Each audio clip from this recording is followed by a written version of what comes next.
আবারও SIR hearing আতঙ্কে মৃত্যু। এবার হারোয়ার পূর্ব মাদারতলায় সেখানে মৃত্যু হয়েছে এক বৃদ্ধের। আজই হিয়ারিং এ যাওয়ার কথা ছিল বৃদ্ধের। পরিবারের তরফ থেকে অভিযোগ করা হচ্ছে এসআইআর এর হিয়ারিং এবং তারই আতঙ্কে মৃত্যু।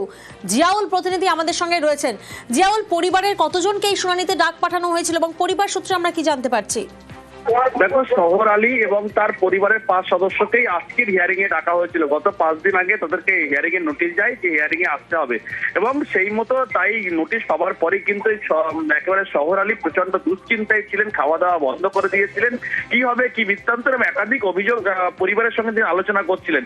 কিন্তু আজকে সকালে একেবারে আজকের হিয়ারিং এর ডেট ছিল, ফলে গতকাল রাতেও সিদ্ধান্ত হয় যে 5 সদস্যকে নিয়েই তিনি হিয়ারিং এ যাবেন। কিন্তু আজকে তিনি হার্ট অ্যাটাকে করে মৃত্যু হয়। ফলে হার্ট অ্যাটাক করে শুধুমাত্র নির্বাচন কমিশনের তুগলকের সিদ্ধান্ত, এই ধরনের সিদ্ধান্তের জন্যই কিন্তু তার বাবার মৃত্যু হচ্ছে, এমনটা পরিবার অভিযোগ করছে। এবং যে বারংবার ডাকা হয়েছে, শুধু একবার নয় একাধিকবার হিয়ারিং এর নোটিশ গেছেন এবং একাধিকবার তারা কিন্তু হিয়ারিং সেন্টারে রয়েছেন। কিন্তু তারপরেও এই নতুন করে আবার হিয়ারিং এর নোটিশ পাওয়ার পরে তিনি বিছানায় ভেঙে পড়েন এবং তারপরেই হার্ট অ্যাটাক করে, এমনটাও কিন্তু পরিবারের অভিযোগ। এবং পরিবারের এটা অভিযোগ করছে নির্বাচন কমিশনের তুগলকের সিদ্ধান্তের জন্যই তার বাবার মৃত্যু হচ্ছে, এমনটা পরিবার অভিযোগ করছে। বেশ, যেদিন থেকে এই হিয়ারিং এর নোটিশ এসছে বাড়িতে, উনি ভেঙে পড়েছিলেন। এই কারণে যে আমার ছেলে মেয়েদের আমি কি করে বাঁচাবো, এই নোটিশ থেকে আমি কি করে বার করবো এই হিয়ারিং থেকে। আজকে হিয়ারিং এর ডেট ছিল, খুব অসহায় বোধ করছে গ্রামের মানুষ। আমার বাপ চিন্তা ভাবনা করতো, কাগজপত্র ঠিক ছিল না বলে প্রচুর চিন্তা করতো। আমার বাপ চিন্তা করতে করতে আমার বাপ মৃত্যু হলো। এই এসআইআর চিন্তা করতে পারতে?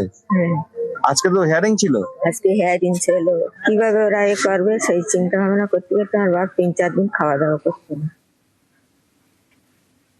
হারোয়ার পাশাপাশি জলপাইগুড়ির দিকে নজর রাখবো, সেখানেও একই অভিযোগ, এসআইআর আতঙ্ক আর সেই আতঙ্কে ফের মৃত্যু। শুনানিতে ডাক বৃদ্ধ দিনমজুরকে। এসআইআর এর আতঙ্কে ফের মৃত্যুর অভিযোগ সামনে আসছে হারোয়ার পর। এবার আমরা নজর রেখেছি জলপাইগুড়ির দিকে। শান্তনু প্রতিনিধি আমাদের সঙ্গে রয়েছেন। শান্তনু, পরিবারের তরফ থেকে কি দাবি করা হচ্ছে? এসআইআর এর আতঙ্কে এই মৃত্যু? দেখো, পরিবার থেকে কিন্তু একেবারেই দাবি করা হয়েছে যে এসআইআর এর আতঙ্কে কিন্তু বৃদ্ধের মৃত্যু হয়েছে। দিনমজুরের কাজ করতেন এই মকবুল হক, করালবাড়ির প্রধানপাড়া এলাকার বাসিন্দা। তার পরিবারের যেটা দাবি যে গত 2 দিন আগেই কিন্তু তাকে এসআইআর এর শুনানির জন্য পুনরায় ডাকা হয়েছিল এবং সেই শুনানি কাগজপত্র বাড়িতে আসার পর বিরল বাড়িতে এসে কাগজপত্র দেওয়ার পর থেকে কিন্তু তিনি অসুস্থ হয়ে পড়েছিলেন, বাড়িতেই চিকিৎসাধীন ছিলেন। এবং যত দিন এগিয়ে আসছিল, অর্থাৎ 28 তারিখে তার শুনানির দিন ধার্য হয়েছিল এবং যত দিন এগিয়ে আসছিল তাতে তার যেন আতঙ্ক বেড়ে চলেছিল।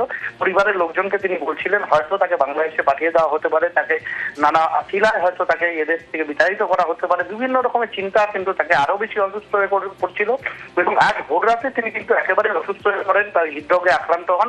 কিন্তু হাসপাতালে যাওয়া পর্যন্ত সুযোগটুকু পাননি তিনি, কিছুক্ষণের মধ্যেই তার মৃত্যু হয়। এবং এই ঘটনায় কিন্তু পরিবারের সরাসরি অভিযোগ যে এসআইআর যে আতঙ্ক তাকে দীর্ঘদিন ধরে তাড়িয়ে বেড়াচ্ছিল, সেই আতঙ্কের কারণেই কিন্তু মকবুল হকের মৃত্যু হয়েছে। তিনি দিনমজুর একজন, 63 বছর বয়সেও তাকে কিন্তু পরিশ্রম করে ছোটাছুটি করে বেড়াতে হচ্ছিল। পরিবারের বক্তব্য কিন্তু গত কয়েক দিন ধরে কিন্তু তিনি আরো বেশি অসুস্থ হয়ে পড়ছিলেন।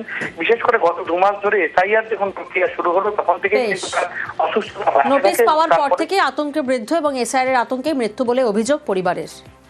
পরশু দিনে আমাদের নোটিশ আসছিল এফআইআর এর, ওই জন্য আতঙ্কে ছিল। 28 তারিখের ডেট ছিল জমা দেওয়ার। হ্যাঁ, আজকে মারা গেছে। খুবই তো দুঃখজনক ঘটনা। এরকম তো অনেক জায়গায় পরশু দিনে যখন আসছে তখনই আতঙ্কে ও হাত পা গুলার আছড়াচ্ছে আর কিছু বলার চেষ্টা করতেছে কিন্তু বলতে পারতেছে না। মৃত্যুটা হচ্ছে মানে এমনি তো এসআইআর এর নাম আসছে লিস্টে আর কি, তো শুনে আর কি কালকের থেকে মানে টেনশনে ছিল। তারপরে হঠাৎ করে ডাক দিছে, যাইতে তো পারেনি, অসুস্থ। তারপরে আজকে রাত্রের বেলায় মানে একদম হার্ট অ্যাটাকের মতন হয়ে গেছে, সকালবেলায় মানে মৃত্যু হয়ে গেল। এখন আমাদের বক্তব্য হচ্ছে যে এটা নিয়ে কি করা যায়, প্রশাসনের দিক দিয়ে বা এসআইআর এর কি হবে এখন আমরা তো কিছুই জানি না। এখন 2002 এর ভোটার ফটোকো আছে, সবই আছে, লিস্টের নামও আছে। এখন তো তাদের তো ছেলেপেলে গুলো আছে, তারা এখন কি করবে? জেলায় জেলায় দিকে দিকে হিয়ারিং হয়রানির অভিযোগ সামনে আসছে। হারোয়া জলপাইগুড়ির দিকে আপনারা নজর রাখলেন, যেখানে এসআইআর আতঙ্কে মৃত্যু। আর এবার জলঙ্গির দিকে নজর রাখবো, সেখানেও এসআইআর আতঙ্ক আর সেই আতঙ্কে মৃত্যুর অভিযোগ। বৃদ্ধা হাসিনা বিবির ছেলেকে নোটিশ পাঠানো হয় এবং এখানেই এসআইআর আতঙ্কে মৃত্যুর অভিযোগ সামনে আসছে। এসআইআর আতঙ্কে মৃত্যুর অভিযোগ এক মহিলা জলঙ্গিতে থাকেন। জলঙ্গিতে এসআইআর আতঙ্কে মৃত্যুর অভিযোগ বৃদ্ধা হাসিনা বিবির ছেলের নামে নোটিশ আসে। আগামী 30শে জানুয়ারি শুনানিতে ডেকে পাঠানো হয়। ছেলে নোটিশ পাওয়ায় অত্যন্ত দুশ্চিন্তায় ছিলেন এই বৃদ্ধা, আর দুশ্চিন্তায় অবস্থার অবনতি হয় এমনটাই দাবি করা হচ্ছে পরিবারের তরফ থেকে। টেলিভিশনের গ্যালারির একটু কাগজ ভুল হয়েছে এসআরের জন্য ভয়ে স্টক করেছেন। আমার সঙ্গে কথা বলতে বলতে মাকে বলছি যে মা ওসব করো না, চিন্তা ভাবনা করো না, কাগজ করতে হবে, অফিসে যেতে হবে, এই জন্য আমার মা চিন্তা করেছে। প্রতিটা ফ্যামিলিতে এরকম করে এরকম অবস্থা হচ্ছে, রাজ্যে হচ্ছে, গ্রামে হচ্ছে, সব জায়গাতে এরকম মানুষ মারা যাচ্ছে, তাহলে এদেরকে কোনো ব্যবস্থা করা হোক। যে মহিলা মারা গেছে হাসিনা বিবি, ওনার ছোট ছেলের নামে এসআইআর এর ফর্ম এসছে, উনি ওটাকে টেনশন করি স্টক করে মারা গেল। এইভাবে দিনের পর দিন সমস্ত গ্রাম অঞ্চলে মানুষকে ব্যতিব্যস্ত করে রেখেছে এই নির্বাচন কমিশন এবং বিজেপি সরকার। কঠোর এদের শাস্তি হওয়া উচিত। হিয়ারিং এ হয়রানি, চূড়ান্ত হয়রানির শিকার হতে হচ্ছে। দিকে দিকে সেই ছবিটাই সামনে আসছে, ঠিক যেমন এখন আপনাদেরকে দেখাবো। দুবার ব্রেন স্ট্রোক হয়েছে, পক্ষাঘাতগ্রস্ত হয়েও শুনানিতে হাজির হতে হয়েছে। আলিপুরদুয়ারের বাসিন্দা এক বৃদ্ধের চূড়ান্ত হয়রানি, দেখুন ছবিটা। ৬২ বছর বয়স, ভোলা মহন্ত বিশেষভাবে সক্ষম, কিন্তু তাকেও এভাবেই পৌঁছতে হয়েছে হিয়ারিং সেন্টারে। রাজকুমার প্রতিনিধি আমাদের সঙ্গে রয়েছেন। রাজকুমার, যে ছবি আমরা দেখছি, মানে তিনি একেবারেই হাঁটাচলা করতে পারেন না, বিশেষভাবে সক্ষম, সেই অবস্থায় তাকে হিয়ারিং সেন্টারে পৌঁছতে হচ্ছে। প্রিয়াঙ্কা, দেখো, অত্যন্ত মর্মান্তিক এই ছবি, কিন্তু একেবারে আলিপুরদুয়ার ১ নম্বর ব্লকের যে বিডিও অফিস, যেখানে শুনানি কেন্দ্র, সেই শুনানি কেন্দ্র থেকে এই ছবি আমরা তুলে এনেছি। যেটা জানা যাচ্ছে যে এই যে ৬২ বছরের যে বৃদ্ধা, যা বললে যিনি দুবার তার ব্রেন স্ট্রোক হয়েছে, এবং শুধু তাই নয়, তিনি প্রতিবন্ধী মানুষ, একজন প্রতিবন্ধী মানুষ। এই ধরনের মানুষকেও কিন্তু একেবারে হিয়ারিং এর শুনানিতে টেনে আনা হয়েছে। যদিও কার্যত যেটা বোঝা যাচ্ছে যে নির্বাচন কমিশন কিন্তু আর নজরই রাখতে পারছে না, কারণ হাজার হাজার মানুষকে ডাকা হচ্ছে, কে অসুস্থ কে সুস্থ এটা খুঁজে বের করা এখন কিন্তু প্রায় অসম্ভবের মতো হয়ে দাঁড়িয়েছে। সেই কারণে কিন্তু আতঙ্কে পাশে নাম কাটা যায়, সেই ভয়ে কিন্তু এই যে বৃদ্ধ, তার যে স্ত্রী, তাকে কার্যত একেবারে টেনে হিচড়ে এই শুনানি কেন্দ্রে হাজির করেছেন। বেশ,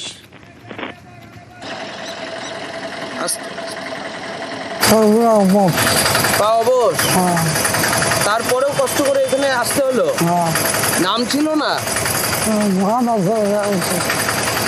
এর আগে ভোট দিয়েছিলেন? যে 2002 সনেও ভোট দিয়েছেন? ওই যে কি গন্ডগোল ছিল বলে তার জন্য। কোথায় আজকে আসছিলেন? এই বিডিও অফিসে? হ্যাঁ। কোথা থেকে এসেছেন? আলিপুর জংশন থেকে। হ্যাঁ, তাকে নিয়ে আসবো, আমারও শরীর খারাপ করে, ট্রাইনে ছেঁচড়ে নিয়ে আসা, অসুবিধা, হাঁটতে পারে না, চলতে পারে না, অসুখ হয়েছিল, পরে টরে যায় বারবার, অসুবিধা হয়, হাঁটতে পারে না, চলতে পারে না। এই ইলেকশন কমিশন যদি মানে বাড়ি বাড়ি গিয়ে আপনাদের এই ইয়েটা করতে ভালো হতো। ভালো হতো। আর এবার দেখাবো শুনানির লাইনে ঘাটালের বিজেপি বিধায়ক শীতল কপাটের বাবার নাম ভুল আসে, তাই বিডিও অফিসের শুনানি কেন্দ্রে বিজেপি বিধায়ক তিনি পৌঁছেছেন। ঘাটালের বিজেপি বিধায়ক তিনি শুনানি কেন্দ্রে পৌঁছেছেন, কারণ তাঁর বাবার নাম ভুল আসে, আর তাই বিডিও অফিসের শুনানি কেন্দ্রে বিজেপি বিধায়ক।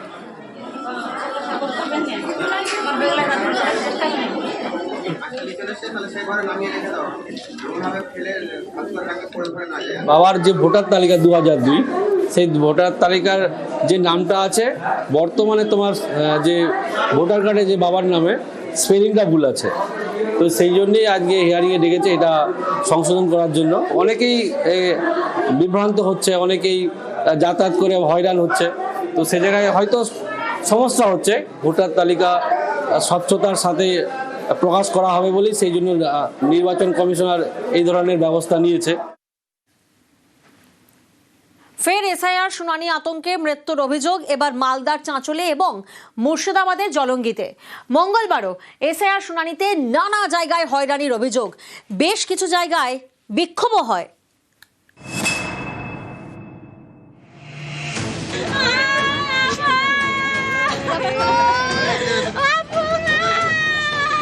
মালদার চাঁচলের বাসিন্দা জলিল আলী, মঙ্গলবার সকালে তার মৃত্যু হয়। পরিবারের দাবি তাদের সকলকে শুনানির নোটিশ দেওয়া হয়েছে, সেই আতঙ্কে বৃদ্ধের মৃত্যু বলে দাবি। মায়ের, আমার বাবার আর আমার তিনজনের হিয়ারিং এসছে, তো বাবা ওগুলো শুনি আতঙ্কিত হয়ে গেছে, টেনশনের কারণে তাই ইলেকশনের কমিশন এরা হবে।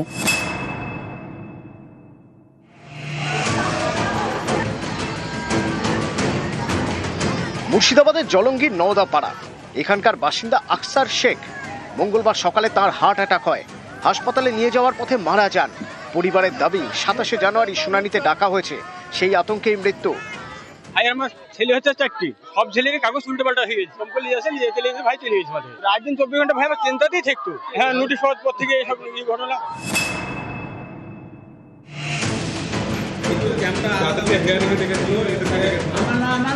বীরভূমের নলহাটি পুরসভা 16 নম্বর ওয়ার্ড এখানকার বাসিন্দা শাহনাজ বেগম 152 নম্বর বুথের বিএলও। পরিবারের দাবি তিনি নার্ভের সমস্যায় ভুগছেন, তার উপর কাজের চাপ। এর জেরে মঙ্গলবার কাজে বেরিয়ে অসুস্থ হয়ে পড়েন।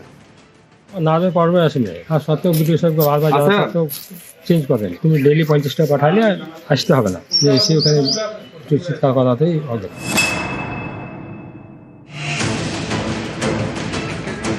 হুগলির সিঙ্গুরের বাসিন্দা শোভারানী বিশ্বাস পরিবারের দাবি বছর 75-এর বৃদ্ধার কোমরে চোট, ঠিকমতো হাঁটতে পারেন না। তাকে এদিন শুনানিতে যেতে হয়, টোটোয় বসেই তার শুনানি হয়।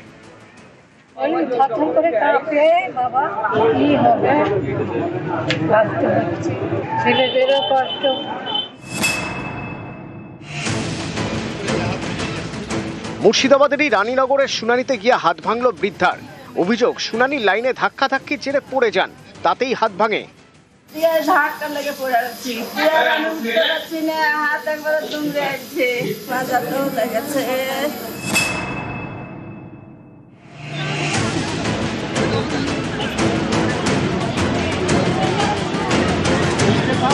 এই টেনশনে সবকিছু কিছু বোঝা যাচ্ছে না, এমনি কাগজ যাওয়ার পর থেকেই এরকম টেনশন চলছে।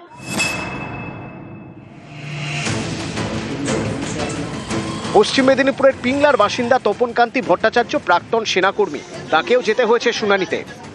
1992 সালে আমি ফৌজে জয়েন করি। তো আজকে এতদিন সার্ভিস করার পরে, আর্মিতে কাজ করার পরে, সব কিছু করার পরে খারাপ লাগছে যে নাগরিকত্বের প্রমাণ আমাকে দিতে হবে।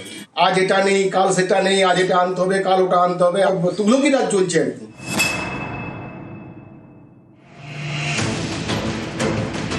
কাজল শেখ বীরভূম জেলা পরিষদের সভাধিপতি, তার মা সাকেদা বিবি বয়স 90, তাকেও 24শে জানুয়ারি ডাকা হয়েছে শুনানিতে। আমার মায়ের বর্তমান বয়স প্রায় 90 ছুঁই। 2000 সাল থেকে আমার মা পেনশন পায়। কেন্দ্র সরকার আমার মাকে পেনশন দিচ্ছে, আবার সেই কেন্দ্রীয় সরকার আমার মাকে লাইনে দাঁড় করাচ্ছে। এর থেকে দুঃখজনক, অপমানজনক।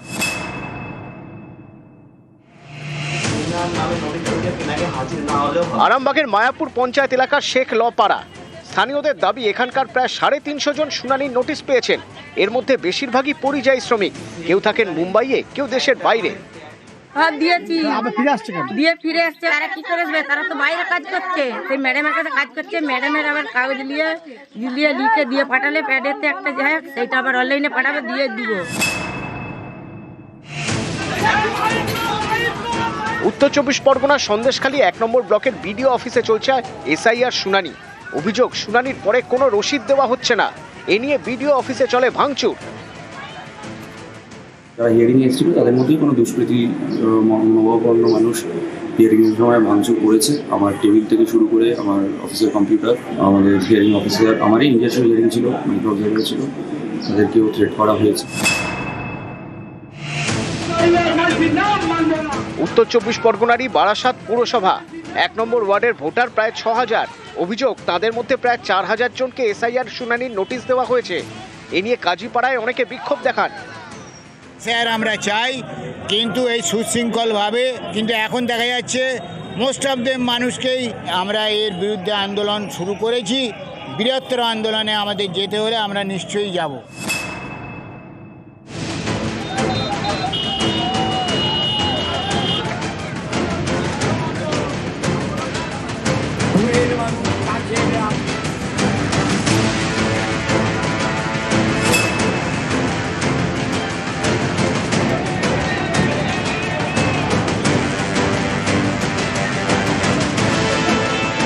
এই যে নাম হিয়ারিং এ, একজনের একাধিক ভার এসেছে, গিয়ে নিজেদের হিয়ারিং এ পার্টিসিপেট করেছে, কিন্তু তারপরেও তাদের আবার নতুন করে লিস্টে নাম এসেছে।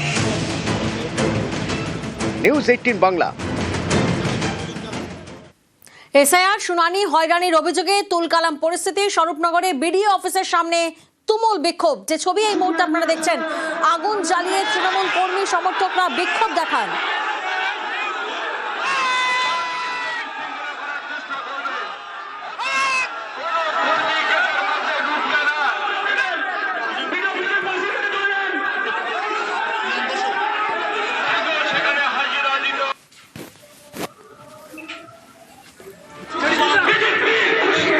অনুপম প্রতিনিধি এই মুহূর্তে আমাদের সঙ্গে রয়েছেন। অনুপম, যে ছবি আমরা দেখলাম, যে রীতিমতো আগুন জ্বালিয়ে তৃণমূল কর্মী সমর্থকদের মধ্যে বিক্ষোভ হয়, পুলিশ বিক্ষোভকারীদের ধস্তাধস্তি পর্যন্ত হয়, তারপরে কি বিডিওকে ডেপুটেশন জমা দেওয়া সম্ভব হয়েছে? হ্যাঁ দেখো, এই যে তারপরে ধস্তাধস্তি, গেট ভেঙে ভেতরে ঢোকা, আগুন জ্বালিয়ে বিক্ষোভ, রাস্তা অবরোধ, তারপরে বিডিও অফিসের ভেতরে ঢুকে তৃণমূল কর্মী সমর্থকরা তারা ডেপুটেশন জমা দিয়েছে। মূলত আজকে যেটা হয়েছে সেটা হচ্ছে এসআইআর এর হয়রানি, সাধারণ মানুষের যে হয়রানি, সেই হয়রানি নিয়ে বিভিন্ন দিকে তৃণমূল কিন্তু প্রতিবাদ করে আসছে। সেই একই রকম ভাবে স্বরূপনগরে প্রতিবাদ করছিল বিডিও অফিসের সামনে তৃণমূল কর্মী সমর্থকরা, রাস্তায় আগুন জ্বালিয়ে রাস্তা অবরোধ করে এবং বিডিও অফিসের গেট আটকে অবরোধ করে প্রথমে বিক্ষোভ দেখায়, তারপরে তারা গেট এবং পুলিশের যে ব্যারিকেড, সেই ব্যারিকেড ভেঙে বিডিও অফিসে ঢোকার চেষ্টা করে। তখন পুলিশের সঙ্গে ধস্তাধস্তি হয়। তার পর পুলিশের তৎপরতায় বিক্ষোভকারীদেরকে শান্ত করে তারপরে একটা প্রতিনিধি দল বিডিও অফিসের ভেতরে গিয়ে তারা ডেপুটেশন জমা দেয়। ধন্যবাদ অনুপম।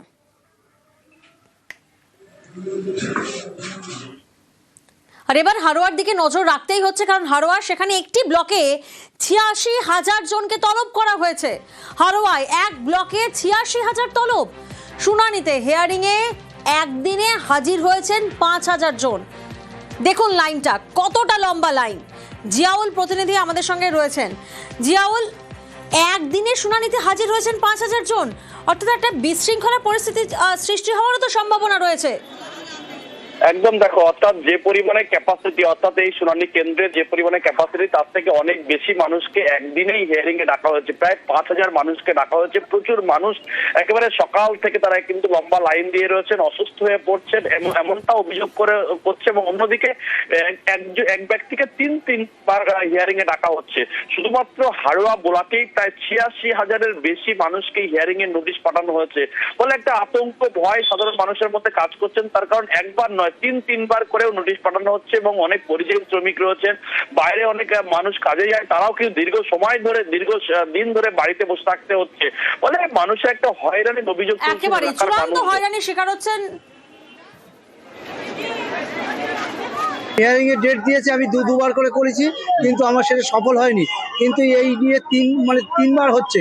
আমি বিওলার বাড়িতে গিয়ে আমি নিজস্বভাবে কাজ করেছি, সে নিজে বাড়ি এসে ছেলের মাধ্যমিকের সার্টিফিকেট, তারপরে জন্ম সার্টিফিকেট, তারপরে শিডিউল কাস্ট সার্টিফিকেট, সব কিছু প্রমাণপত্র দেওয়ার পরে আবার এসছে। আর হয়রানি মানে বিশাল কাজকর্ম বন্ধ রেখে ছেলে এখন বাইরে রয়েছে, তাকে আবার ডেকে আনা, খুব সমস্যায় পড়ে গেছি। এইভাবে হয়রানি, হ্যাঁ প্রচুর ভিড়। আর এইরকম হয়রানি করলে আমরা কিভাবে কি করবো? আমরা অনেক ভাই বোন, সেই জন্য আমার হিয়ারিং এ ডেকেছি। হ্যাঁ, এর আগে খসড়া তালিকার ওই কাগজপত্র জমা দিয়েছিলাম, তাতে হয়নি। আবার এই পিরিয়ড এসছে। এটা আমাদের হয়রানি ছাড়া আর কিছুই না। আজকে আমাদের এই বাল বাচ্চা সব ফেলে দিয়ে এখন এই লাইনে দাঁড়িয়ে থাকতে হচ্ছে। এখন ঘন্টার পর ঘন্টা, কখন হবে তাও জানি না, খেয়ে না দিয়ে লাইনে এইভাবেই দাঁড়িয়ে আছি।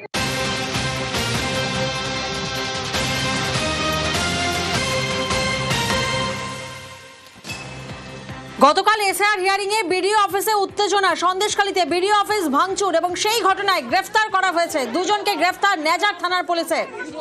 অনুপম প্রতিনিধি আমাদের সঙ্গে রয়েছেন। অনুপম, যাদের গ্রেফতার করা হয়েছে তাদের পরিচয় কি, তারা কিভাবে জড়িত?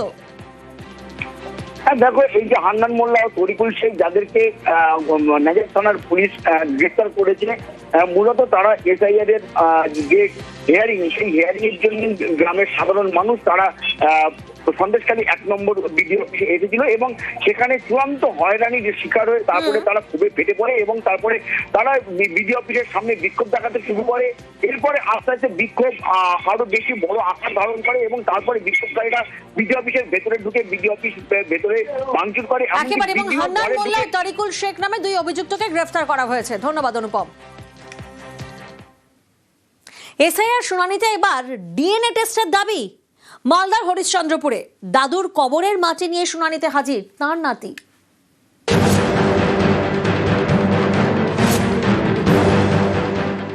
দাদুর কবরের মাটি নিয়ে এসে বারবার দাদা হয়রানি করছে, হয়রানি বলে এইরকম তো চেক হচ্ছে না, আমার দাদুর ডিএনএ চেক করা হোক।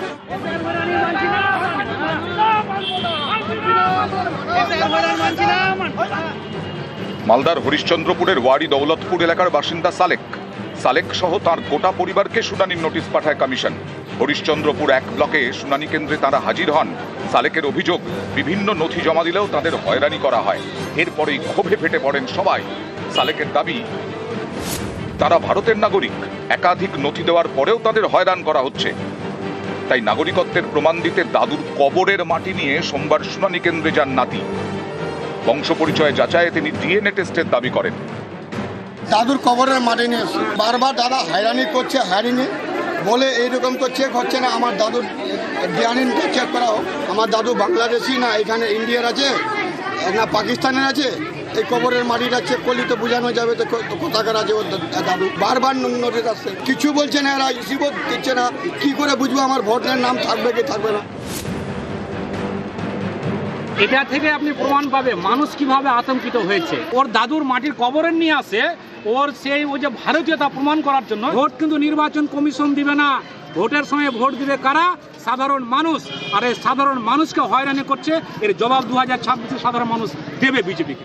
কোর্ট থেকে নোটিশ আসলে মানুষ কোর্টে যায় কিনা, তেমনি নোটিশ দিয়েছে, আপনি কাগজপত্র জমা দিয়ে দেন, আপনার কাজ হয়ে যাবে। এই যে মাটি নিয়ে এসে এগুলো যে করছে, অশান্তি সৃষ্টি করার একটা পরিকল্পনা হচ্ছে। ওরা যত নোংরামি করবে তত ওদের পক্ষেই ক্ষতি আছে। 2026 ভোট আছে, এই ভোটের সময় তাকে জবাব দেবে। মালদা থেকে লিপেশ লালার সঙ্গে সেবক দেব শর্মা, নিউজ 18 বাংলা।